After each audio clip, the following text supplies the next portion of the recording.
Just moments ago, something unprecedented occurred across the United States. What began as an ordinary Sunday evening transformed into a moment that millions will never forget. Emergency alerts lit up phones from coast to coast, news networks interrupted their regular programming, social media exploded with videos, questions, and fear.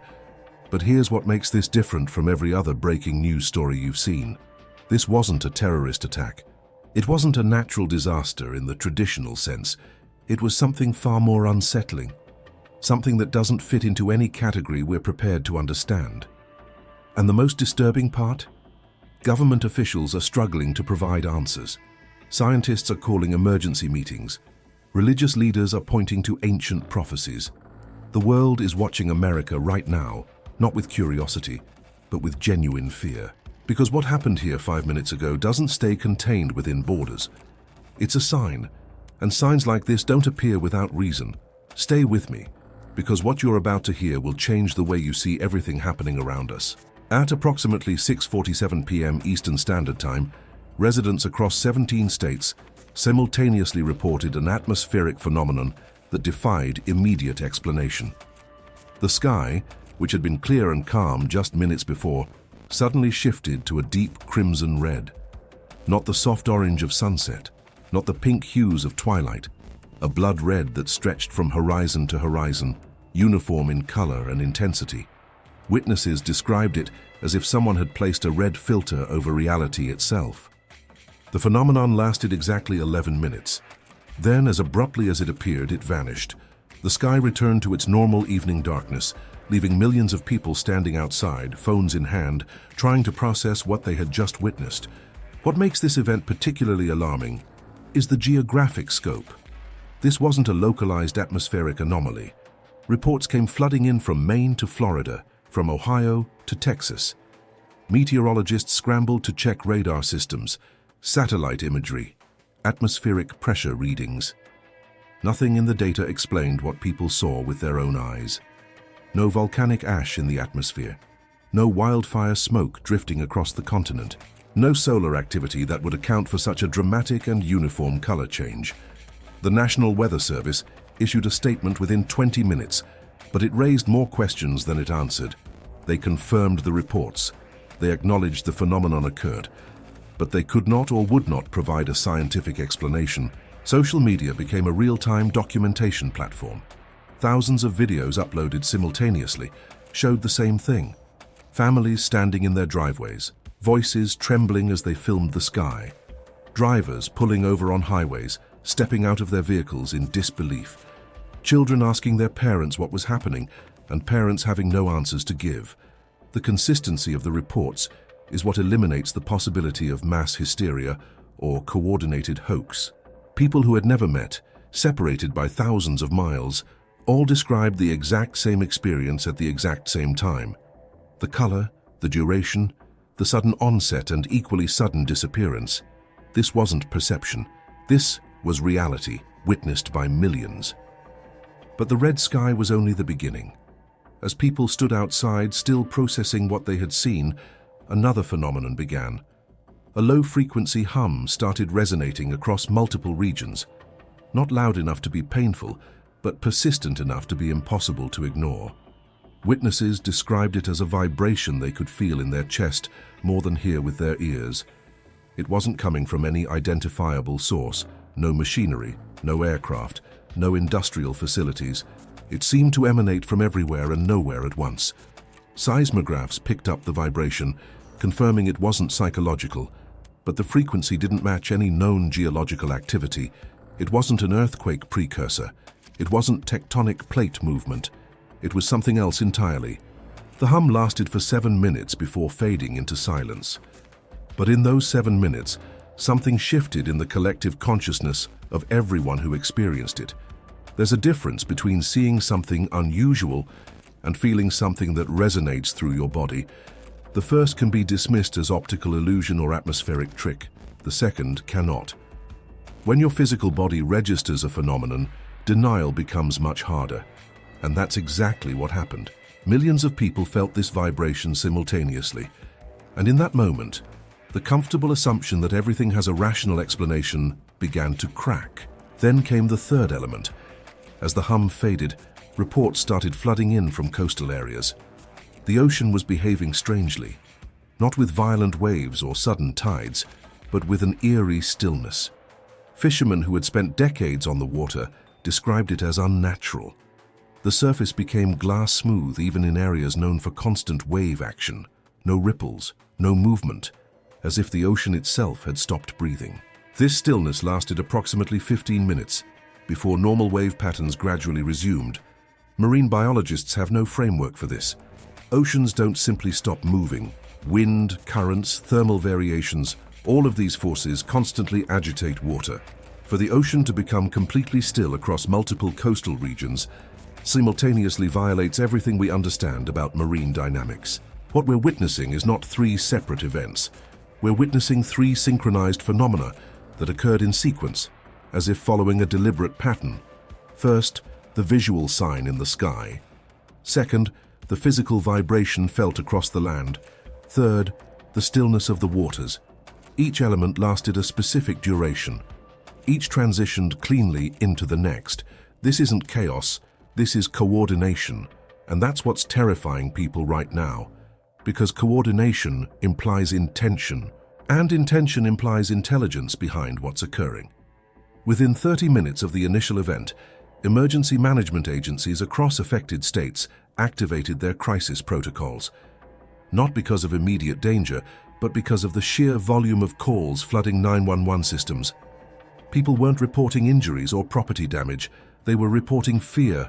They wanted to know if they should evacuate, if they should shelter in place, if this was the beginning of something worse. Operators had no script for this.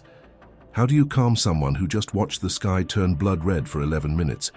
How do you explain a vibration that seismographs detected but science can't categorize?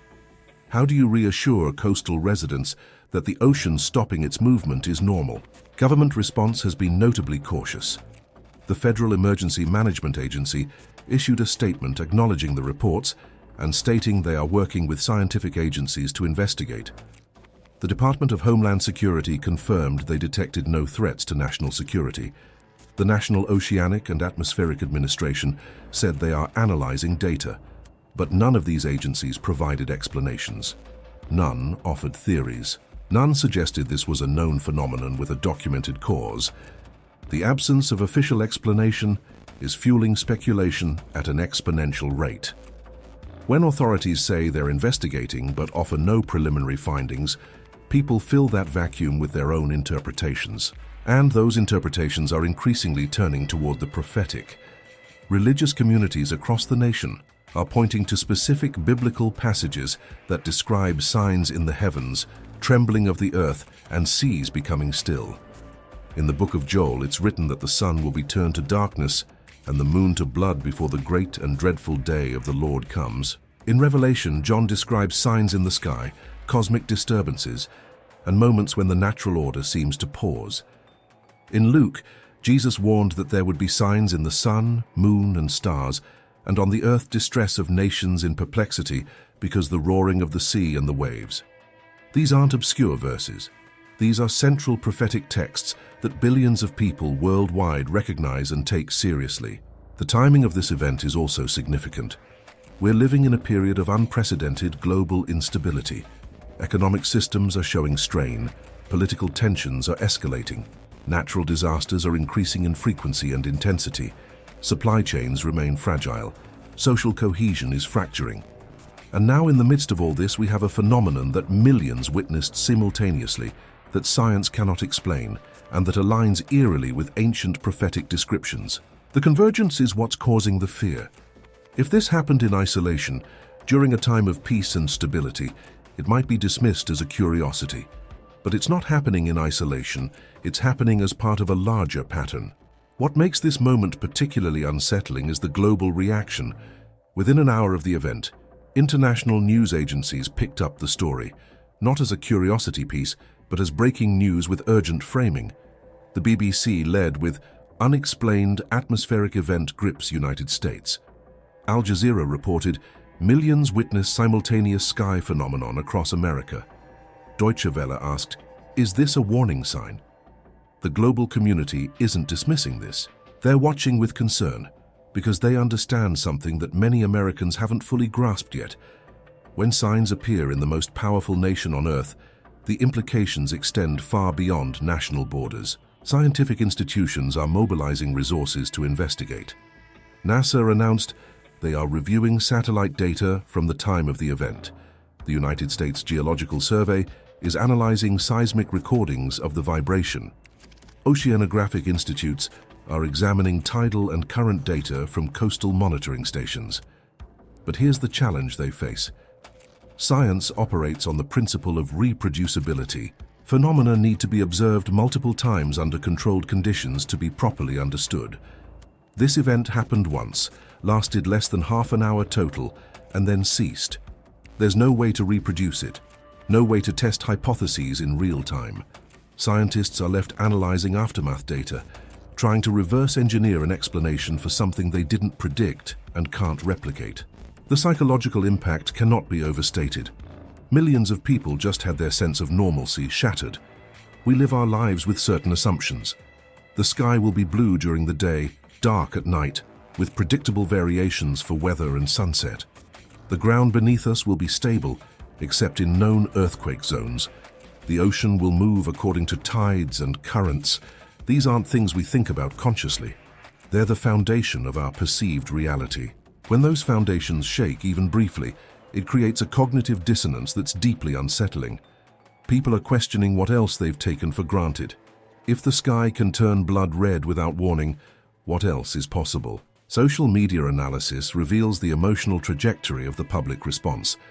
In the first 5 minutes, posts were dominated by confusion and curiosity. People asking if others saw what they saw, sharing videos, seeking confirmation. Between 5 and 15 minutes, the tone shifted to concern. Questions about whether this was dangerous, whether they should take protective action. After 15 minutes, as official statements failed to provide clear answers, fear began to dominate. And now an hour later, we're seeing a split. Some people are trying to rationalize, searching for any scientific explanation that allows them to return to normalcy. Others are interpreting this through a spiritual lens, seeing it as confirmation of prophetic warnings they've heard for years. This division is significant because it reveals how people process events that don't fit established frameworks. When something happens that science can't immediately explain, two paths emerge. One path seeks to expand scientific understanding to accommodate the new data. The other path turns to ancient wisdom, religious texts, and prophetic traditions that have always claimed there would be signs that transcend natural explanation. Neither path is inherently wrong, but the tension between them is intensifying, and events like what just occurred amplify that tension. What we need to understand is that signs, by their very nature, are meant to be noticed. They're not background noise. They're not subtle suggestions. They're dramatic interruptions of normalcy designed to capture attention and provoke response. Throughout history, major transitions have been preceded by signs that forced people to pay attention. The question isn't whether this was a sign. The question is what it's signaling, and that's where interpretations diverge sharply. From a prophetic perspective, this event aligns with a specific pattern described in Scripture.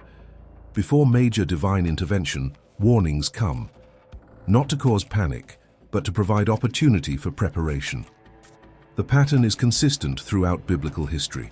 Noah was warned before the flood. Lot was warned before Sodom's destruction. The Egyptians received signs before the plagues. The prophets warned Israel before exile.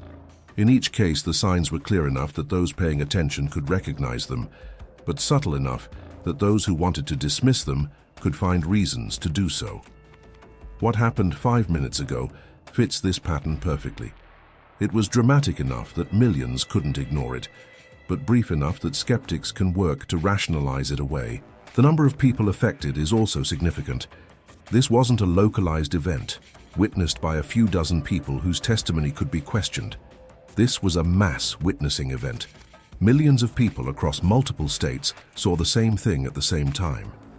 In legal terms, this would be considered overwhelming corroborative evidence. When thousands of independent witnesses report identical observations, the credibility threshold is met. We can't dismiss this as hallucination or hoax. Too many people, too much video evidence, too much consistency in the reports. What happens next is crucial. History shows that signs are often followed by a period of interpretation and decision. People must choose how to respond. Some will investigate further, seeking to understand what occurred and what it means. Others will actively work to forget, to return to their routines, to suppress the cognitive dissonance. Still others will prepare, taking the sign seriously as a warning to get ready for what may come next. These different responses will shape what unfolds in the coming days and weeks. Already we're seeing preparation behaviors emerge. Survival supply websites are reporting traffic spikes. Emergency preparedness forums are seeing increased activity. Churches are announcing special services to address what happened and provide spiritual context. People are reaching out to family members they haven't spoken to in months or years, suddenly feeling the urgency to reconnect. These are the behavioral indicators that something has shifted in the collective psyche. When millions of people simultaneously decide to take preparedness actions, it indicates a shared recognition that normalcy may not be as stable as previously assumed. The international community is responding with a mixture of concern and calculation. Allied nations are reaching out through diplomatic channels, seeking information and assurance. Adversarial nations are watching carefully, trying to determine if this represents a vulnerability or distraction. Global religious leaders are being asked to comment, to provide interpretation, to help their communities process what occurred. The Pope has called for prayer and vigilance. Prominent evangelical leaders are pointing to prophetic scriptures. Islamic scholars are referencing their own eschatological traditions. Hindu teachers are discussing cosmic cycles. The event is being filtered through every major religious and philosophical framework simultaneously. What's emerging is a global conversation about meaning. In our modern age, we've become accustomed to having scientific explanations for natural phenomena. When those explanations aren't immediately available, it creates a vacuum. And that vacuum is being filled with ancient wisdom, prophetic interpretation, and spiritual understanding. This isn't a regression to pre-scientific thinking. It's a recognition that some events may transcend purely materialistic explanation, that there may be dimensions of reality that our current scientific instruments and theories haven't fully captured. The challenge for authorities is managing public response without creating panic. If they acknowledge they don't understand what happened, it may increase fear. If they offer premature explanations that later prove incorrect, it damages credibility. If they downplay the significance, they risk appearing dismissive of millions of people's direct experience. It's a communication tightrope with no clear path forward, and in the absence of clear official guidance, people will create their own narratives. Those narratives are already forming. Online communities are compiling timelines, cross-referencing reports, analyzing videos frame by frame. Citizen investigators are doing the work that official agencies should be doing, but aren't, at least not publicly. This grassroots investigation is both helpful and potentially problematic. Helpful because distributed analysis can uncover patterns that centralized investigation might miss. Problematic because without scientific rigor and peer review, false patterns can emerge and spread as quickly as accurate ones. What we know for certain is this. 5 minutes ago, something happened that millions of people witnessed. The sky turned blood red across 17 states. A low-frequency vibration resonated through the land. The ocean became unnaturally still. These are facts, documented by video, confirmed by instruments, reported by countless independent witnesses. What we don't know is why it happened, what caused it, and whether it will happen again. That uncertainty is what's driving the fear. Because humans can adapt to almost any reality if we understand it. But uncertainty, especially about fundamental aspects of our environment, triggers deep survival instincts. The biblical perspective offers a framework for understanding that many are finding compelling right now. Scripture teaches that creation itself responds to spiritual realities, that the natural world is not separate from the spiritual realm, but interconnected with it, that signs in nature can reflect spiritual conditions and coming events. From this viewpoint, what happened wasn't random, it was purposeful communication. a message delivered through the language of creation itself. And the message is clear. Pay attention. Wake up. Prepare. Because what's coming next will require readiness that most people don't currently possess. The question each person must answer is how to respond. Dismissal is one option. Convince yourself it was an unusual but ultimately explainable natural phenomenon. Return to your routine. Forget the moment of fear. This path offers short-term comfort, but may leave you unprepared if this was indeed a warning. Investigation is another option. Seek to understand what happened through research, analysis, and consultation with experts. This path offers intellectual engagement, but may not lead to actionable conclusions if the phenomenon defies current scientific understanding. Preparation is the third option. Take this as a serious warning. Strengthen your emergency supplies.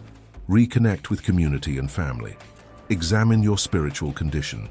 Get ready for potential disruption. This path requires effort and may feel excessive if nothing further occurs, but provides security if this was indeed a precursor to larger events.